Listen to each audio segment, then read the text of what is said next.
Derrick Lee Cardello-Smith, the Michigan inmate who filed a civil lawsuit against Sean Combs in June 2024. He alleged Combs drugged and sexually assaulted him at a Detroit party back in 1997. Initially, a Michigan judge awarded Smith the $100 million default judgment when Combs failed to appear in court. However, this judgment was later overturned due to improper service of the lawsuit. Combs alleged he had never received a summons for the case. The ruling was overturned and Combs escaped a major loss. Welcome to Inside the Courtroom. While other networks scrambled to catch up, Pearl Productions had already laid it out in order: the Rodney Jones case, the Cassie lawsuit, and now the truth is unfolding exactly as we predicted.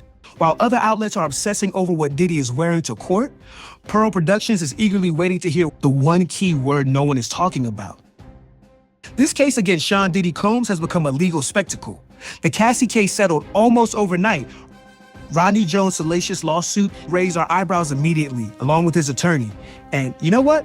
None of these people would have meant a thing had Jones received his $50,000 he says was promised him.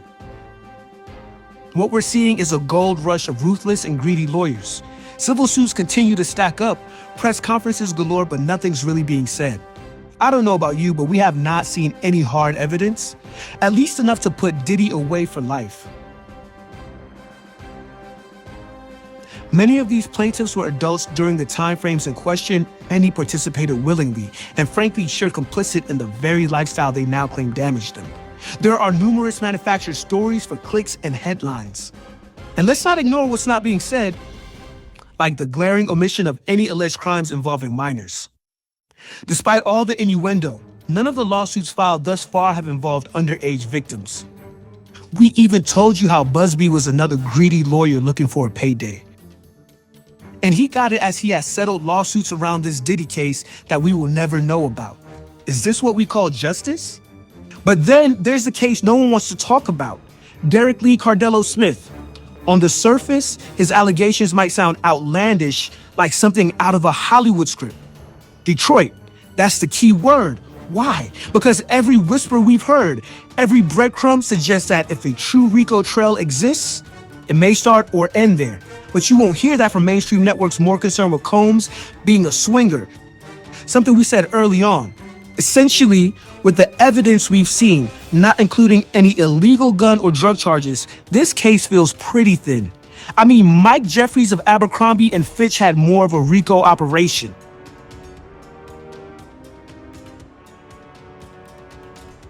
Prosecutors and federal agents don't typically release all their evidence to the public, especially during ongoing investigations. They may be building a stronger case before making arrests or indictments, protecting witnesses or victims, or waiting for cooperation from others like insiders turning state's evidence. Strategically timing their legal actions to avoid tipping off targets or co-conspirators. So if they're holding evidence, it's likely to preserve the integrity of the investigation or because charges haven't yet been formally filed. Are all the potential co-conspirators/defendants cooperating with the feds? As of today, May 7th, 2025, there have been no named co-defendants in this Diddy RICO case. Pearl Productions coverage predicted the progression of this case. First, Cassie, paid. Then Rodney Jones, lacked credibility.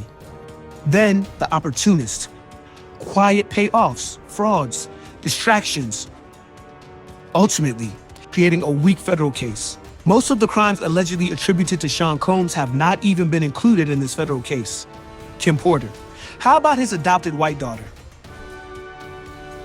Tupac. Does it matter that Smith alleges Kim Worthy and Diddy, along with 2 Detroit police working with LAPD, took out Pac? There may be real crimes and attention around Derrick Lee Cardello-Smith's case. The feds have to be holding evidence, playing chess, not checkers, right? Well, we're waiting. Pearl Productions was one of few to give Smith's allegations airtime, not because they were sensational, but because they were illuminating. And now they're becoming harder and harder to ignore. This isn't just about one music mogul. It's about a network of protection, political power, and silence that has kept this machine running for decades. So, where's the machine? Meanwhile, Derrick Lee Cardello-Smith's civil lawsuit against Sean Combs remains active in the U.S. District Court for the Eastern District of Michigan, and despite the reversal of a $100 million default judgment, Derrick Lee Cardello-Smith's appeal is still active and continues to hold legal significance. Kim Worthy, Wayne County prosecutor, named in Derrick Lee Cardello-Smith's lawsuit, has taken a sudden leave of absence. It's lawyered up. If she has nothing to hide, why the hasty exits and legal teams? Suzette Samuels, Wayne County assistant prosecutor, also named in Smith's lawsuit, has now retained legal counsel and taken a leave of absence. We can't forget former Detroit police officer Nicole Rabior was suspended without pay following allegations of domestic assault involving her partner. The incident led to her arrest and a felony charge of felonious assault. She was forced to resign under a cloud of misconduct. Her alleged involvement in obstructing federal investigations and her links to internal leaks only deepened the rot in the Detroit circle. She was also implicated in Smith's lawsuit.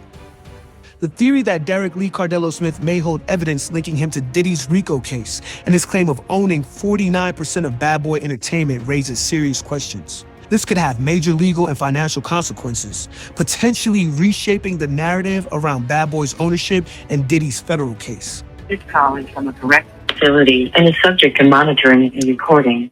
Rosalyn? Hello. Hi. You haven't called me for transfer yet, so I waited. Oh, okay. I'm going to go ahead and give you a call back. All right. Where did we leave off at? I'm sorry. I've been doing all the talking. Well, that's the point. No, I just wanted to make sure that I kind of understood a little bit more on the background of your cases. It's just it's a lot to process. No one's more devastated by this than me. This man raped me and wanted to break me because I defied him. Wanted to break me. Listen, let me ask you this question. If a witness didn't notarize something, all they have to do is show up in a court of law. If all of this is a lie, then why don't they just allow me to withdraw my no contest plea and allow this matter to proceed to trial? If all of this is wrong, then that means if they had a jury trial, then it means every single witness involved in this would be able to come there and deny this and have proof of their denials. I had a polygraph test on this. They didn't because they're liars. I know what happened here. I could take this deal right now. I could sign this settlement with Mr. Combs right now without him ever admitting what he did. That's what I'm hung up on. I am not taking this money without him admitting what he did to me. It is not going to happen. I refuse to. This man and I have been part of a criminal empire. And I'm the one doing all the time for this. This is the biggest screw job ever. You send someone to kill me, I defend myself, and then you put me in prison after you rape me, and then you cover it up. I should not be in here. A man can only serve a sentence by Michigan law.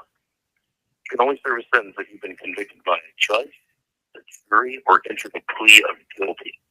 There's rare occasions where they allow you to do a no contest plea just for the sentence. And I never, ever said I was guilty of any sex crime. There's no one anywhere, there's no document that can be used to say I pled guilty. I pled no contest. And there are reasons for that. My mother's threatened, my family's threatened. All they have to do is bring these witnesses in and allow this to go to a jury trial. And I'm telling you, I will win. And this is why they're fighting so hard. To discredit me, humanize me. This is what he does. This is what Sean does. Sean's always done this. He puts on this fake image. He has his lawyers who's a part of this huge, huge system to discredit him. He's fine. All of his documents have been in federal court. That's why I put him in state court, because I knew I could get a fair trial in a state court. And that's when I won. You remember I won a $100 million judgment against him. Mm-hmm. Okay? Yeah. That judge reviewed the evidence and reviewed the facts. That's indisputable. Indisputable. Simply because he files an affidavit and says he doesn't know me. That don't mean his affidavit ain't forged. That don't mean he's telling the truth. That judge agreed with me. If he were telling the truth, he would have been there.